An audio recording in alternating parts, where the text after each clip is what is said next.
हम बात करेंगे तिरुपति की भगदड़ की, जिसमें 6 लोगों की मौत हो गई है, कई लोग घायल हुए हैं। इसके बारे में विस्तार से हम आपको जानकारी देंगे। और दिल्ली में इंडिया गठबंधन विधानसभा चुनाव के चलते टूटने की बात सामने आ रही है। कहा जा रहा है कि इंडिया गठबंधन सिर्फ लोकसभा चुनाव तक ही था। इस पर आपको लगातार अपडेट देंगे। और दिल्ली चुनाव पर बीजेपी का आज मंथन होना है। दरअसल बीजेपी प्रदेश चुनाव समिति की आज बैठक होने जा रही है, जिसमें जो बाकी के उम्मीदवार हैं उनके नामों पर चर्चा होगी। और इस वक्त की खबर आ रही है, आंध्र प्रदेश के तिरुपति में भगदड़ मचने से 6 लोगों की मौत हो गई। हादसे में 20 लोग घायल हुए। इनका इलाज अस्पताल में फिलहाल चल रहा है। तिरुमाला बैकुंठ द्वार सर्वदर्शनम के लिए टोकन जारी करने के दौरान अफरा तफरी मच गई थी। दर्शनों के लिए टोकन लेने के लिए श्रद्धालुओं की भीड़ उमड़ी हुई थी। इस दौरान ये हादसा हुआ। सीएम चंद्रबाबू नायडू ने श्रद्धालुओं के निधन पे शोक जताया है और अधिकारियों को राहत बचाव का निर्देश दिया है। वहीं प्रधानमंत्री मोदी ने इस हादसे पर दुख जताया। हमारे संवाददाता उमा सुधीर इस वक्त हमारे साथ फोन लाइन पे जुड़ गए हैं। उमा सुधीर, बताइए, तिरुपति हादसे में इस वक्त आंकड़ा क्या है? कितने लोग घायल हैं, कितने लोगों की मौत हुई है, क्या अपडेट है? कल रात करीब 9:30 बजे की बात है, जब हजारों की संख्या में लोग जमा हुए थे वैकुंठ द्वार के सर्वदर्शन के टोकन लेने के लिए। जनवरी 10 यानी कि कल से वैकुंठ द्वार के दर्शन खुलने थे और 10 दिन के लिए ये टोकन वैसे तो दिए जाने वाले थे, लेकिन कल एक तरह से खास माना जाता है, बहुत ही ऑस्पिशियस माना जाता है और इसीलिए बहुत सारे लोग कल के दर्शन के लिए खड़े हो रहे थे। आज सुबह से ही वो टोकन डिस्ट्रीब्यूट होने थे, लेकिन कल सुबह या दोपहर से बहुत भीड़ जम गई थी और शाम तक हजारों की संख्या में वहां पे लोग वेट कर रहे थे।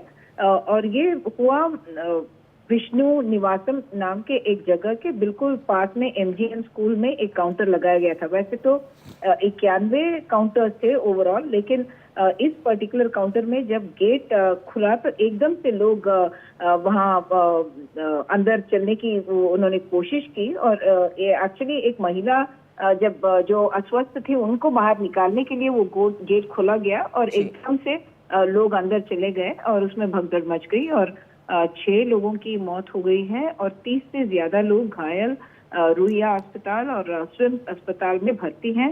आज 11 बजे करीब मुख्यमंत्री वहां पे बहुत बहुत शुक्रिया हुआ आपका इस पूरी जानकारी के लिए। अब बात करेंगे अगली खबर की, जो है सियासत से जुड़ी। दिल्ली विधानसभा चुनाव के लिए इंडिया गठबंधन पूरी तरह टूट गया है। यहां कांग्रेस अलग थलग पड़ गई है। समाजवादी पार्टी, तृणमूल कांग्रेस, शिवसेना, उद्धव गुट इन चुनाव में आम आदमी पार्टी का समर्थन कर रही है। कल इसका ऐलान अखिलेश यादव, ममता बनर्जी ने किया और तेजस्वी यादव ने कहा है कि इंडिया गठबंधन सिर्फ लोकसभा चुनाव के लिए था। वहीं सपा ने आपको समर्थन देने की बात कही है। केजरीवाल ने समर्थन को लेकर अखिलेश यादव का आभार जताया है, कहा है आपका हमेशा सपोर्ट और साथ रहता है। तो दिल्ली की सियासत में आम आदमी पार्टी अपने बूते चुनाव लड़ रही है। इसका ऐलान पहले ही हो गया था। कांग्रेस ने भी कहा था कि वो गठबंधन नहीं करेगी और अब अगर हम बात करें इंडिया गठबंधन की तो उसमें कांग्रेस पार्टी अलग थलग पड़ गई, क्योंकि बाकी जो सहयोगी दल थे इंडिया गठबंधन के, जो मुख्य सहयोगी दल थे, हम वो है समाजवादी पार्टी, तृणमूल कांग्रेस, उन्होंने भी आपको समर्थन का ऐलान कर दिया। हम सीधे रुख करेंगे, हमारे संवाददाता प्रशांत हमारे साथ जुड़ गए हैं और जानकारी देने के लिए। प्रशांत, इंडिया गठबंधन में तमाम जो बड़े चेहरे हैं गठबंधन के, वो आम आदमी पार्टी के साथ आ गए हैं। क्या ये माना जाए कि अब ये गठबंधन टूट चुका है, इसका वजूद नहीं है जमीन पर और केवल चुनाव के समय ही ये पुनर्जीवित होता है और चुनाव के समय ही इसकी एग्जिस्टेंस की बात की जाती है, लेकिन ये फिलहाल अगर देखा जाए तो एग्जिस्ट नहीं कर रहा है उस मायने में? नहीं, देखिए, बिल्कुल आपने ठीक कहा अनंत, और ये केवल दिल्ली की बात नहीं है।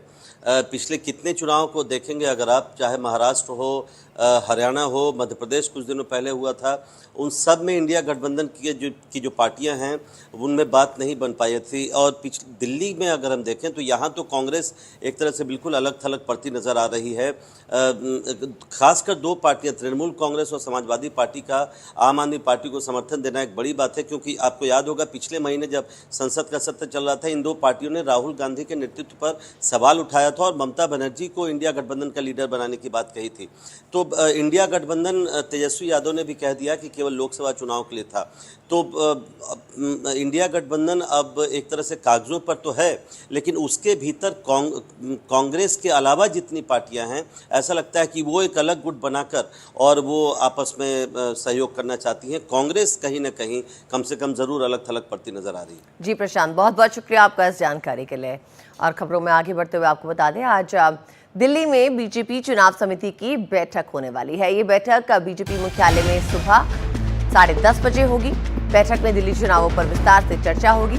बैठक के बाद बीजेपी के वरिष्ठ नेता स्थानीय नेताओं और कार्यकर्ताओं से भी मुलाकात करने वाले हैं। सूत्रों के हवाले से खबर है कि 10 जनवरी को बीजेपी सीईसी की बैठक होनी है और बैठक में बीजेपी बाकी 41 सीटों पर अपने उम्मीदवारों के नाम को अंतिम रूप देगी। हमारे संवाददाता रवीश इस वक्त हमारे साथ जुड़ गए हैं, जानते हैं उनसे इस बैठक का मकसद। रवीश, बताइए आज इस बैठक में क्या क्या खास बातें होंगी? जी देखिए, सीईसी की आज बैठक है और जो भी बची हुई सीटें हैं उनके उम्मीदवारों के नामों पर आज चर्चा होगी। साथ में ये भी होगा कि संकल्प पत्र में कौन कौन से मुद्दे रखे जाएं, क्या क्या वायदे किए जाएं।